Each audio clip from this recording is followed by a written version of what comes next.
Good morning, Marijuana Nation. It's Friday, January 15th, 2021, and you're tuned in to episode 1011 of Marijuana Today Daily. I'm your host, Shay Gunther, and I'll be walking you through today's marijuana news and headlines. As always, we have a full and busy day of cannabis news in our hands, so let's jump right into it.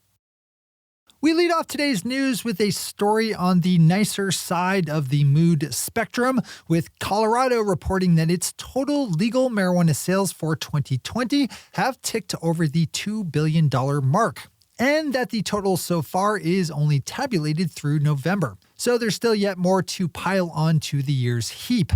The Colorado Department of Revenue released numbers showing the state's dispensaries dispensing a touch over $175 million in product in November, around 20% higher than last year's figure for the same month. Both medicinal and adult use shops fared well in the Centennial State in 2020, but it's the adult use side of the industry that captured the bulk of sales, with just 20% of legal cannabis sold to medical customers. Thomas Mitchell over Denver Westward has more here if you need it. As we always do, we have all the news we cover linked to on our website at mjtodaydaily.com. Kyle Yeager kicks off a big day on the Daily with his first of 4 stories, checking into Virginia, where Governor Ralph Northam and a group of Democratic state lawmakers are rolling out a proposed bill to legalize adult use marijuana. Under the proposed legislation, adults 21 years of age and up would be free to possess up to an ounce of marijuana and to grow up to 4 plants at home, with 2 allowed to be mature at any one time. Marijuana sales would be taxed at a rate of 21% statewide, with another 3% possible tax levied by local municipalities. The bill is being introduced into both the state Senate and the House of Delegates, with the first legislative hearings to come today. This is big news because both legislative chambers are controlled by Democrats, and obviously Democratic Governor Northam is on board as he's involved with the bill's introduction. So a good storyline overall to keep on your general industry radar. Medical marijuana became legal in Mexico this week as the federal government published the full raft of rules and regulations for its governance on Tuesday, ahead of them going into effect on Wednesday. Mexico's medicinal cannabis program will be highly regulated and will require companies to register with the government and to distribute medicinal products via pharmacies. Mexico continues to work on a broader mandate to also legalize adult use, with more action on that front to come later this year, thanks to a much-delayed deadline imposed by the Mexican Supreme Court back in 2018 that now stands of April of this year. Those are the top stories for today. It's time for Marijuana Today Daily Headlines Blitz. Before we blitz out in headlines, let's quickly thank our sponsor, MJ Today Media, publishers of this title, our flagship show Marijuana Today, as well as the Weed Wonks and Green Rush podcasts. If you would like to learn how you can reach our best-in-industry audience with your legal cannabis brand, service, company, or product, then you just need to email me at shay@mjtodaymedia.com, with Shay spelled S-H-E-A. We are the best value in legal marijuana marketing and can put you in front of tens of thousands of industry insiders, investors, enthusiasts, entrepreneurs, regulators, and activists. One more time, just zip me an email to shay@mjtodaymedia.com. All right, time for the Blitz.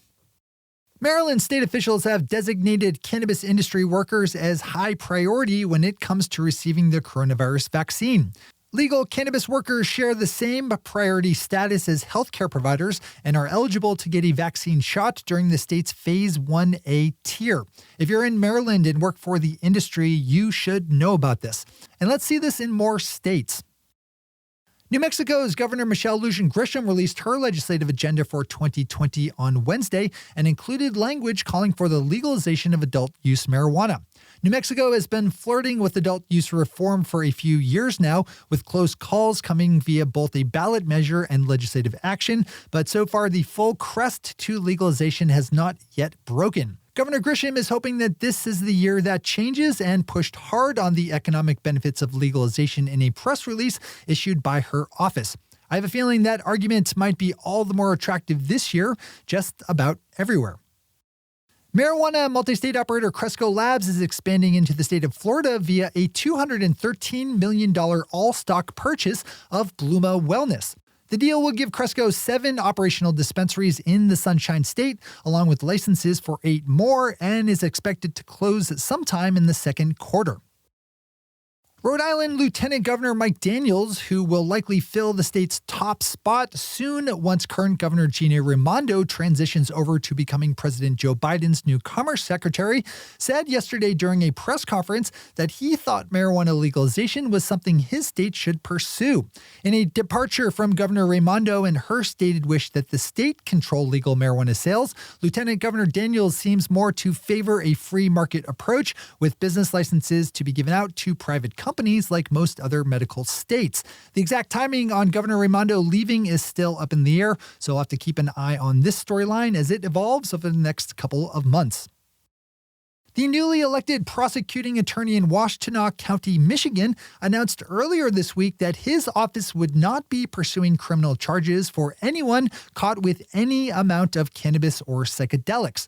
While we certainly have seen prosecutors announce and enact more progressive stances on how they charge drug crimes, this might be the first time we've seen one done for any amount of drugs. The usual play here is to take an easier stance on small amounts while maintaining a focus on larger sales. So this is refreshing. Pop over to Kyle's story on Marijuana Moments for more here if you need it. UK-based company GW Pharma issued a preview of its fourth quarter fiscal results alongside figures for 2020 as a whole. The company, best known for its FDA-approved epilepsy drug Epidiolex, estimated that it pulled in around $526 million in sales on the year, with around $148 million of that landing in the fourth quarter.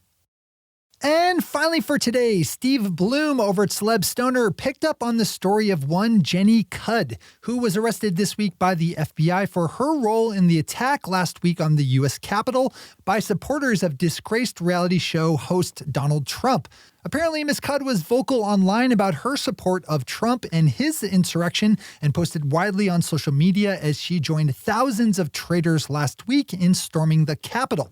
This is hitting our headlines because Ms. Cudd is involved with the legal marijuana industry, having some association with the California company Summit Boys. She has been charged with 2 federal misdemeanors and could see up to a year in prison, which feels a touch light for such a traitorous, disgusting anti-American act. Here's to hoping. Those are the headlines and news for the day. I'll be back with you again on Tuesday with another information-packed episode of Marijuana Today Daily. But in the meantime, if you have any stories to share or feedback to give, zip us an email to headlines@mjtodaydaily.com. And while you're clicking around the interwebs, swing over to our website at mjtodaydaily.com to find links to all the news we cover. Thanks to our sponsor, MJ Today Media, and to all of our awesome Patreon listeners for the support that makes this show possible. To join the illustrious ranks of the Patreon listeners yourself, swing over to our website at mjtodaydaily.com and click on that big blue button at the top of the page that says, Become a Patron.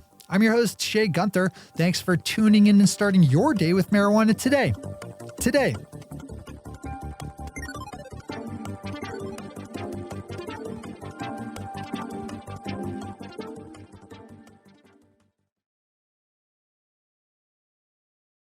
One take, Shay.